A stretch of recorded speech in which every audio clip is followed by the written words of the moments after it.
السلام عليكم ورحمة الله وبركاته، ازيكم عاملين ايه رأيكم بقى في اللوحة الفنية الجميلة دي حاجة انا اول مرة اصلا ادوقها واعملها، بس طلعت تحفة تحفة تحفة شكلا وموضوعا وطعما، ممتازة فظيعة. هنشوف دلوقتي ايه اللي احنا عاملينه ده بلح البحر بعد ما استوى. هو كده بعد ما استوى هنشوف احنا عملنا ايه. جبنا بلح البحر، هو متوفر اليومين دول في السوق وب30 جنيه الكيلو، يعني مش كتير مش غالي، وشكله زي الجندفلي، بس ده بلح البحر هو كبير شوية عن الجندفلي. لازم يتنضف كويس جدا قبل ما نحطه في الحلة ونسويه. احنا بنحطه في المية الاول وبنشطفه وبنخلي المية بتاعته نضيفة، واي حاجة فوق بلح البحر بننضفوها بالايه بالسكينة. بيبقى عليها حاجة زي الصدف كده، ويبقى عليها في طالع من جواها زي شعر كده، نحاول نشيله بايدينا. انا اللي خليت الراجل شالهولي بصراحة، يعني كان بابانا شاريه من السوق وطلع قال لي بلح البحر، قلت له تحفة، هات بقى وهنشوف هنعمله ازاي. الراجل نضف الشعر اللي طالع من جواه ده وهو مقفول، وانا بشيل الصدف اللي موجود عليه ده بالسكينة. هو يبدو عليه جامد، بس هو ايه مش جامد قوي. بالسكينة ننضفه كله كله، لازم يبقى نضيفه زي الفل عشان نشوف الشوربة اللي هتطلع منه هتبقى عاملة ازاي وهنعمله بيها ايه. بصوا بيبقى عامل زي عليه صدف ازاي، لازم تفضلوا تنضفوا فيها لغايه ما تبقى زي الفل. وبعد كده هنحطه في ميه وهنشوف هنعمل ايه في الميه. بصوا دي شكلها غريب ازاي، دي عليها صدف ياما، لازم نشيلها كل، بص نشيل كل اللي فوق منها ده. بصوا بيطلع منها ازاي وسخه ازاي، ما ينفعش نحطها في الشوربه علشان هتطلع لنا شوربه شكلها ايه، مش هتبقى حلوه. فلازم ننضفه خالص. بصوا بيطلع بمنتهى السهوله بالسكينه على فكره. بصوا هنطلعه كده بالراحه ونحكوه وهيبقى زي الفل. نبص مع بعض كده اهو، واحده واحده كده. شايفين بيتعمل ازاي؟ انا بعمل لكم بالراحه بس كده لغايه ما تشوفوا في الاول بيتعمل ازاي، وبعد كده ايه هجري الفيديو. اهو بيتكحت كده وبيتنضف بمنتهى السهوله بيطلع. هو اول ما شفته قلت ده مش هينضف، بصوا نضف في ثواني. بعد كده بصوا الميه اللي طالعه منه عامله ازاي. اوعوا تكبوها في الحوض لا تسد الحوض، انا صفيتها الاول كده علشان خاطر الحاجات. بصوا قشر صدف عامل ازاي، هيسد الحوض ويبهدل الدنيا. وبصوا الرمله اللي طالعه منه عامله ازاي برضو. نضفته تماما، نضفت الميه تماما. وبعد كده هنزله في الميه تاني بعد ما غسلته كذا مره. بصوا بقى زي الفل ازاي، ما شاء الله عليه.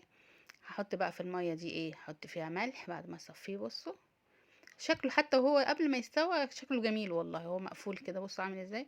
هحط في الميه دي بقى ملح، وبعد كده هروح جايه عصر عليها ليمون، وحاطه مع الليمون ده القشر بتاعه، احطه في الميه واسيبه ربع ساعه. على ما اخلص بقى الربع ساعه وهو منقوع في الميه بالليمون كده وملح، هروح عامله ايه بقى، مجهزه الخضار اللي هعمله بيه واجهز الحله، واروح عند البوتاجاز. هنشوف بقى مع بعض خطوه بخطوه. والله كان طعمه تحفه. هتجربوه هتشوفوه ان شاء الله لو متوفر عندكم في السوق، ولو مش موجود هتلاقوه في اي هايبر ماركت او في اي مول كبير.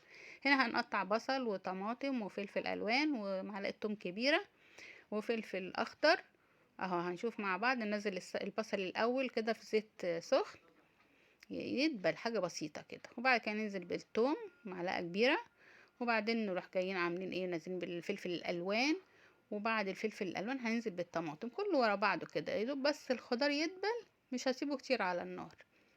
اهو بصوا البهارات بقى ملح وكمون وحبهان مطحون وفلفل اسود، مش هنحط اكتر من كده بهارات.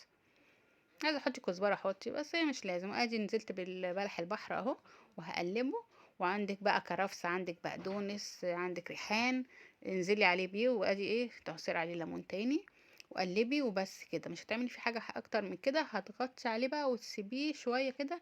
هنا لو انت عاوزه تزودي شوربه، انا اكتشفت في الاخر ان انا محتاجه الشوربه دي، طلعت تحفه جميله. زودت كوبايه ميه، وهنا ربع معلقه كركم او نص معلقه كركم صغيره، هتدي لون جميل في الاخر. وهنروح مغطيين عليه ونسيبه من 10 دقايق لربع ساعة. هو عامل زي الجمبري، ما بياخدش وقت كتير في السوا. بصوا فتح ازاي، وما شاء الله كبيرة من جوه ولونها جميل كده، في اورنج في اصفر. الكركم كمان قيمة غذائية ما شاء الله عليه. الكركم ده لو نحطه في كل الاكل. بصوا فتح كله ازاي، شكله جميل وريحته جميلة، ما فيهوش ريحة الزفارة. بسم الله ما شاء الله عليه.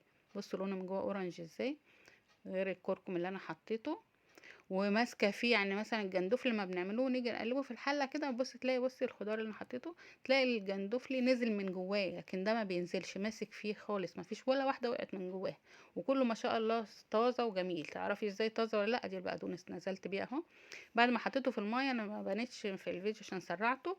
اللي بتبقى عايمه فوق الوش دي بتبقى بايظه، ما تسويهاش، دي بتبقى فاضيه حتى تلاقيها خفيفه. التقيل كله بيبقى من تحت. اول ما تلاقيها طفت فوق وش الميه كده تعرفي ان هي مش كويسه وفاضيه من جوه، ترميها ما تحطهاش. هنا هو خلاص اهو قلبنا.